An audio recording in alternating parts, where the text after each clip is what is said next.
Welcome to my channel smart classes with Shobha. आज हम करने वाले हैं मिडिवल पीरियड। ओके, और इसमें जो हम मेन चैप्टर कर रहे हैं वो है दिल्ली सल्तनत। अब आज की जो मेरी वीडियो होने वाली है वो ऐसे इस बेसिस पे रहेगी कि आपको कुछ भी याद ना करना पड़े, वो automatically the way I will tell you आपको अपने आप ही चीज़ें याद हो जाएंगी, क्योंकि मैं उनको को रिलेट कर दूंगी चीज़ों से। आपको बहुत मज़ा आने वाला है पढ़ने में। तो टाइम को ना वेस्ट करते हुए हम दिल्ली सल्तनत से स्टार्ट करेंगे, और ये मेरी जितनी भी सीरीज़ रहेगी इसको आप कंटिन्यू फॉलो करना, जिससे कि आपको एक सीरीज़ बन जाएगी, आपके दिमाग में एक माइंड मैपिंग हो जाएगी, और फिर आपको एग्ज़ाम में कभी भी कुछ मतलब याद करने की ज़रूरत नहीं पड़ेगी। It will come automatically. Okay, तो लेट्स गेट स्टार्टेड। तो सबसे पहले हम बात करेंगे, जैसे कि आप देख रहे हैं इसमें लिखा हुआ है कि establishment of Turkish rule in India.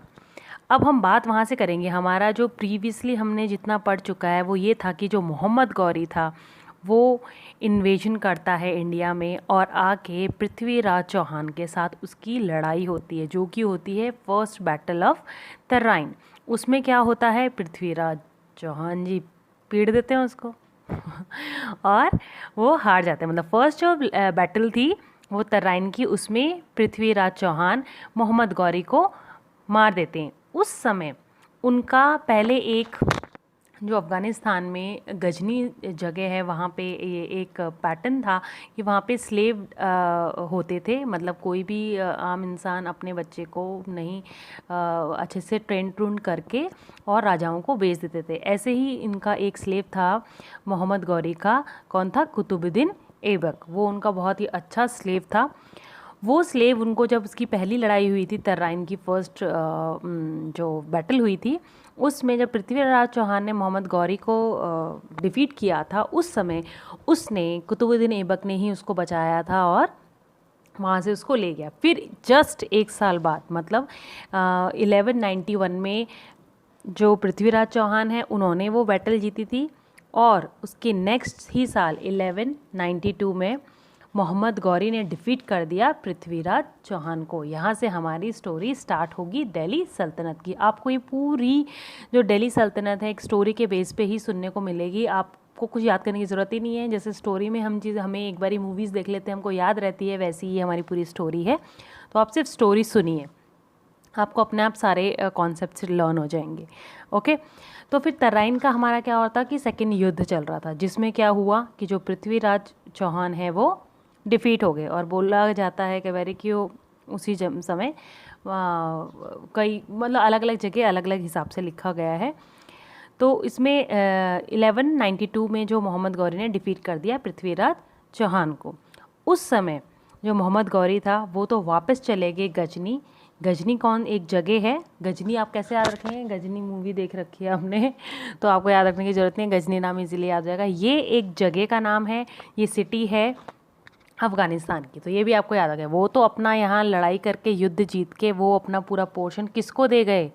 Qutubuddin Aibak को दे गए। किसको दे गए? कुतुबुद्दीन ऐबक। कुतुबुद्दीन ऐबक कौन था? कुतुबुद्दीन ऐबक एक स्लेव था। किसका स्लेव था? मोहम्मद गौरी का स्लेव था। ठीक है, अब वो क्या है, वो अपने स्लेव को वहाँ के दिल्ली बोला, भाई तू यहाँ संभाल और मैं तो अपने देश वापस जा रहा हूँ। तो अब यहाँ पे हमारी फर्स्ट डायनेस्टी स्टार्ट हुई, जिसको हम क्या बोलते हैं? Mamluk dynasty. दैट इज़ मतलब कॉल्ड इन अरबिक वर्ड में ममलूक कहा जाता है किसको? स्लेव को। ठीक है, अब देखो स्लेव है, स्लेव कुत्ता क्या होता है? हम बोलते हैं वफादार होता है, स्लेव होता है ना, होता है ना। तो कुत्ता Qutubuddin Aibak, I am using this word just to you can easily remember this. ठीक है, तो अभी देखो यहाँ पे क्या हो रहा है कि आपको अभी ये याद रहेगा कि स्लेव डायनेस्टी का पहला जो राजा था वो कौन था? स्लेव कौन होता है? कुत्ता। कुत्ते से क्या आप कनेक्ट कर दिया आपने? कुतुबुद्दीन ऐबक। ठीक है, अब कुतुबुद्दीन ऐबक जो फर्स्ट डायनेस्टी, जो स्लेव डायनेस्टी है, उसका सबसे पहला राजा, की कई बार ऐसे क्वेश्चन बन के आता है कि स्लेव डायनेस्टी किसने स्टार्ट की थी, तो आप बोलोगे स्लेव माने कुत्ता, कुत्ता माने, ठीक है, तो कुतुबुद्दीन ऐबक। अब इन्होंने जो स्लेव डायनेस्टी स्टार्ट की, दिल्ली सल्तनत स्टार्ट हुई, वो कब से हुई? 1206 से स्टार्ट हुई और 10 तक ख़त्म हो गई। अब इसमें हमने नोट किया सिर्फ 4 साल ही इसने पूरी डायनेस्टी संभाली। भाई 4 साल, क्योंकि 4 साल में ये चौगान खेलते हुए, चौगान इज़ अ पोलो, ठीक है। 4 साल में चौगान, 4 वर्ड क्या होता है 4, ठीक है। 4 साल इसने राज्य किया। 4 साल में चौगान खेलते हुए इसकी मृत्यु होगी, घोड़े से ये नीचे गिर गया पोलो खेलते हुए। तो अब आपको ना तो सन याद कर रखना है, क्योंकि आपको पता है 4 साल इसने किया। अभी मरा कैसे, ना तो उसने कोई लड़ाई की ना कुछ की, घोड़े से गिरा और मर गया। ऐसे ऐसे भी राजा होते हैं, चलो क्या कह सकते हैं, ठीक है। इसमें एक चीज़ आप और देखिए, इसका नाम क्या है, कुतुबुद्दीन ऐबक। कुतुबुद्दीन का तो मैंने आपको एक्सप्लेनेशन दे दिया, भाई हमारे लिए तो वो है, स्लेव है। लेकिन ऐबक का मतलब क्या होता है? ऐबक का मतलब होता है लक्ष्य बख्श मतलब जो लाख रुपए दोनों लोगों को डोनेट कर ले, मतलब ऐसा राजा था लाख लाख रुपए जो डोनेट कर देता था, बहुत ही अमीर था। पहले के राजा अपनी तारीफ में ऐसे ऐसी चीज़ें कहा करते थे, बोला करते थे, ठीक है। अब ये जो हमारी डायनेस्टी, स्लेव डायनेस्टी का हमने आपको फर्स्ट पार्ट बता दिया है, ठीक है। उसके बाद इसमें अब हम ये जानेंगे, अब ये हमें ये भी पता चल गया दिल्ली सल्तनत में ये आए। इन्होंने पहले जो अपनी इनकी जो वो थी कैपिटल थी वो लाहौर थी, और बाद में उन्होंने शिफ्ट कर दी जो कि दिल्ली में कर दी। अब हम थोड़ा सा कंस्ट्रक्शन याद कर लेते हैं। भाई आया था 4 साल, कुछ तो करके गया होगा, क्या करके गए वो? पहली चीज़ जो हमें याद रखनी है, 2 चीज़ बहुत ईजिली आपको याद हो जाएगी कि एक तो उन्होंने क्या, कुतुब मीनार बनाई। अब क्यू से ही इसका नाम शुरू हो रहा है कुतुबुद्दीन ऐबक, और क्यू से ही क्या बोलते हैं, कुतुब मीनार स्टार्ट हो रहा है, okay.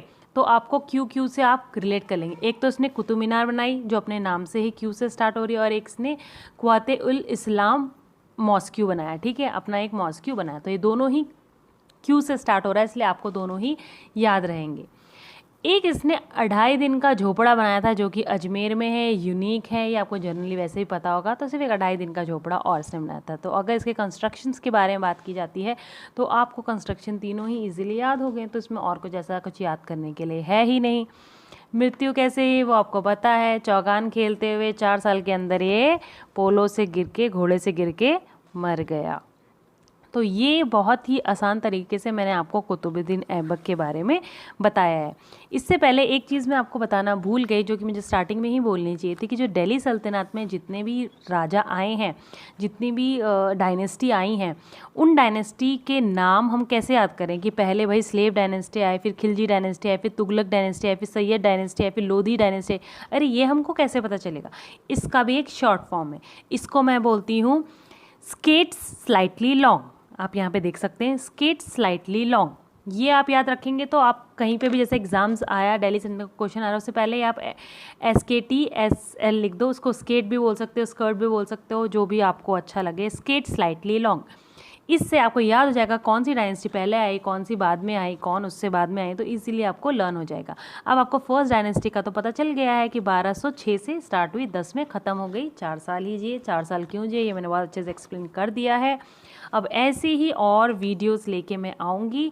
Till then bye bye, keep watching smart classes with Shobha. Thank you so much.